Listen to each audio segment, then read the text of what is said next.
माझ्यावरती टीका करताना राष्ट्रवादीचे उमेदवार मला हेलिकॉप्टरमधून फिरण्याची सवय आहे असं सांगतात।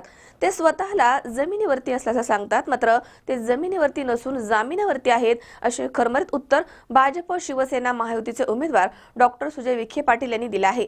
ते नगर तालुक्यातील चिचोंडी पाटील इथे रविवारी आयोजित प्रचार सभेमध्ये बोलत होते। राष्ट्रवादीच्या उमेदवाराला हेच माहिती नाहीये की तो नगरपालिकेची निवडणूक लढवतोय की लोकसभेची। माझ्याविषयी बोलताना बऱ्याचदा ते म्हणतात की मला हेलिकॉप्टरमधून फिरण्याची सवय, मात्र आपण जमिनीवरती असल्याचं ते सांगतात, मात्र ते जमिनीवरती नसून जामिनावरती आहेत अशी खरमरीत टीका भाजप शिवसेना महायुतीचे उमेदवार डॉक्टर सुजय विखे पाटील यांनी केली आहे। नगर तालुक्यामधील चिंचोडी पाटील इथे आयोजित प्रचार सभेमध्ये डॉक्टर विखे बोलत होते। यावेळी माजी मंत्री बबनराव पाचपुते, अनिल भैया राठोड, शशिकांत गाडे, माजी महापौर भगवान फुलसौंदर, जिल्हा परिषदेचे सदस्य संदेश कारले, दिलीप सातपुते, रवींद्र भापकर, बाळासाहेब हराळ, प्रवीण कोरडे, अरुण होळकर आदी इथे उपस्थित होते। यावेळी डॉक्टर विखे पुढे म्हणाले की समोरचे उमेदवार म्हणतात की अतिक्रमण परतवून लावा, मात्र त्यांनीच नगरच्या आयुर्वेद कॉलेजमध्ये अतिक्रमण करून त्यांचे ऑफिस थाटलंय। आपण खासदार झाल्यानंतर जिल्ह्याचा पाणी प्रश्न सोडवण्यासाठी स्वतंत्र मंत्रालय करू अशी ग्वाही त्यांनी यावेळी दिली आहे। यावेळी माजी मंत्री बबनराव पाचपुते, अनिल भैया राठोड, शशिकांत गाडे आदींची भाषणं झाली आहेत। डॉक्टर सुजय विखे यांनी नगर तालुक्यामधील सोनेवाडी, चास, कामरगाव, भोरवाडी, अकोळनेर, सारोळी कासार, घोसपुरी, बामुर्डी बेन, खडकी, खंडाळा, बाबुर्डी, अरणगाव, बुरुडगाव, वाकोडी, नारायण ढोह, उक्कडगाव, मांडवा, सांडवा या गावांना रविवारी भेट देऊन मतदारांशी सुसंवाद साधलाय। चिंचोडी पाटील येथील झालेल्या सभेला शेकडो नागरिक उपस्थित होते। ही निवडणूक कोणची आहे आणि या निवडणुकीमध्ये आपण काय मतदान टाकलं पाहिजे आणि कोणाला मतदान टाकलं पाहिजे याचा विचार आपण सगळ्यांनी केला पाहिजे। खासदारकीची निवडणूक आहे, लोकसभेची, की या देशामध्ये नगर जिल्ह्याचं नाव, ज्या माणसावर ही जबाबदारी आहे की नगर जिल्ह्याचं नाव देशामध्ये कशा पद्धतीने घेतलं जावं ही याची निवडणूक आहे। आणि मग त्या ठिकाणी जे उमेदवार त्या ठिकाणी दिले गेलेले आहेत त्यांच्या भाषणामध्ये विकासाचे मुद्दे असले पाहिजे। दिल्लीमध्ये मी गेल्यानंतर काय करणार आहे असे मुद्दे असले पाहिजे। पण समोरच्या उमेदवारांच्या भाषणामध्ये भैया मी जे मुद्दे ऐकले, आता मी वाचत नव्हतो कधी, कारण की मी विरोधकाचं कधी भाषण ऐकत नाही, पण त्या दिवशी आमच्या एका पत्रकार मित्राने एक चिठ्ठी दिली आणि मी वाचत होतो सहज की ज्या व्यक्तीला लोकसभेमध्ये पोहोचायचं आहे अशा राष्ट्रवादी काँग्रेसच्या उमेदवाराचं भाषण, आणि आरोप काय की हे विखे पाटील फाउंडेशन मध्ये पार्किंगसाठी 20 रुपये घेतात। आता मी 20 रुपये घेतो का 30 रुपये घेतो याच्यामध्ये दिल्लीला काय परिणाम होणार आहे? बरं ठीक आहे, मी 20 रुपये पार्किंगसाठी घेतले, याच्यामध्ये जनतेला काय फायदा आहे किंवा नुकसान आहे? आणि सकाळपासून किंबहुना या निवडणुकीच्या सुरुवातीपासून हा जो व्यक्ती त्या ठिकाणी लोकसभेला उभा आहे त्याला अजून हे कळायलाच मार्ग नाही की तो नगरपालिकेची निवडणूक लढवतोय का लोकसभेची निवडणूक लढवतोय, कारण की मुद्दे तसे आहेत। तर ते म्हणतात की या माणसाला हेलिकॉप्टरमध्ये फिरायची सवय आहे आणि मी जमिनीवर असलेला माणूस आहे। तर मला याला सांगायचं बाई आज जमिनीवर नाहीये, जामिनीवर बाहेर आहे।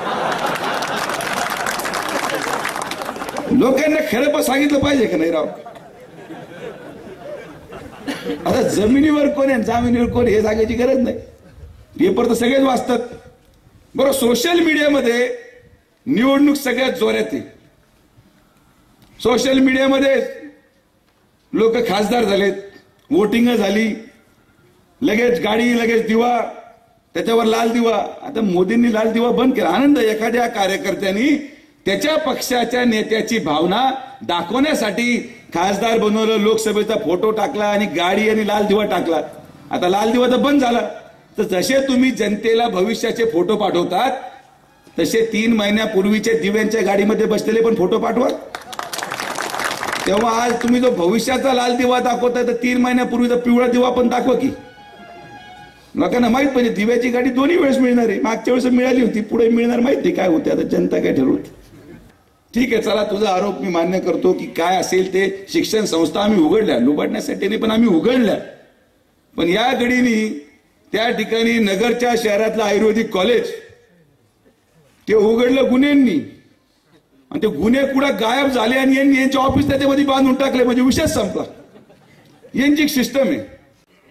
यांचे वडील 8 वर्षे आमदार राहिलेले आहेत. एकदा सुद्धा 8 वर्षामध्ये एक प्रश्न त्यांनी विधान परिषदेमध्ये मांडला नाही. एक प्रश्न. हे स्वतः 4 वर्षापासून विधानसभेमध्ये आमदार आहेत. टोटल 4 वर्षामध्ये हे फक्त 6 मिनिटं बोललेत. मग खासदार कशाला व्हायचं? दमदाटी करण्यासाठी, जमिनी बळकवण्यासाठी का खंडणी गोळा करण्यासाठी?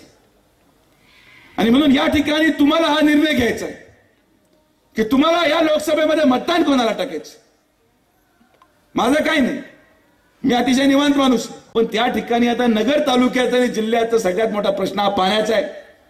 आता असं उदाहरण धरा की देशाचे पंतप्रधान नरेंद्र मोदी झाले म्हणजे काय 10 वर्ष हटत नाही हा माणूस, काय विषयच नाही त्याच्यामध्ये. आता 20 वर्षांनी महाराज नंबर लागू द्या एकदा पाहू त्याच्या 20 वर्ष काय व्हायचं. पण त्या ठिकाणी ते प्रधानमंत्री झाले, पाणी मंत्रालय झालं आणि पाण्याचा मंत्री हा कुठेतरी आंध्राचा, केरळचा, ज्याला मराठी कळत नाही असा जर झाला आणि तुम्ही त्या समोरच्या घडीला खासदार म्हणून निवडून दिलं, तो जाणार अर्ज घेऊन, साहेब हे काय चिचोंडी पाटीला पाणीच नाही, त्या बुरानगरच्या वाढीव पाणी पुरवठा योजनेमध्ये पैसे लागतील. म्हणून I don't understand what you are talking. साहेब मला तुमचं नाही, पण काय पाणी आणावं लागेल नगर तालुक्याला.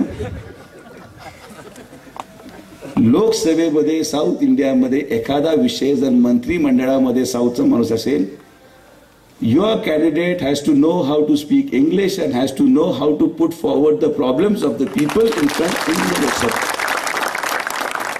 आणि त्या ठिकाणी हिंदी तर काय उत्कृष्ट बोलतात समोरचे.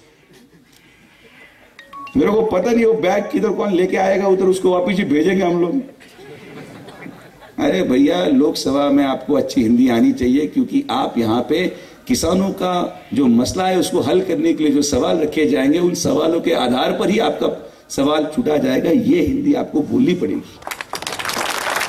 आता एवढ्या 3 भाषणातला 3 भाषामधला वक्तृत्व असलेला खासदार तुम्हाला निवडून द्यायचा आहे की तो गडी निवडून द्यायचा, तुम्ही ठरवा. 543 खासदार या लोकसभेमध्ये आहेत आणि या 543 लोकसभेच्या जागेमध्ये या 543 लोकसभेच्या उमेदवारांपैकी तुमच्या नगर जिल्ह्याचा भारतीय जनता पार्टी शिवसेना महायुतीचा उमेदवार सगळ्यात उच्च शिक्षित उमेदवार म्हणून या देशातला याचा अभिमान तुम्हाला असला पाहिजे. मला मतदान टाकलं तर त्या ठिकाणी अहोरात्र काम करून दिलेला एक शब्द पाळेल. 5 वर्षामध्ये जर नगर तालुक्यामध्ये मी पाणी आणलं नाही तर मी पुढच्या निवडणुकीला उमेदवारीचा अर्ज सुद्धा भरणार नाही. या शब्द सुजय विखे पाटील तुम्हाला या ठिकाणी देतो. पुनश्च एकदा चिचोंडी पाटील गावातील समस्त ग्रामस्थांचे या ठिकाणी मी म्हणण्यापासून आभार मानतो. की गणेश राठोड, C24 तास, अहमदनगर. सबस्क्राईब करा आमच्या YouTube चॅनलवर आणि बेल आयकॉनवरती क्लिक करा सर्वात पहिले आपल्या परिसरातील बातम्या बघण्यासाठी.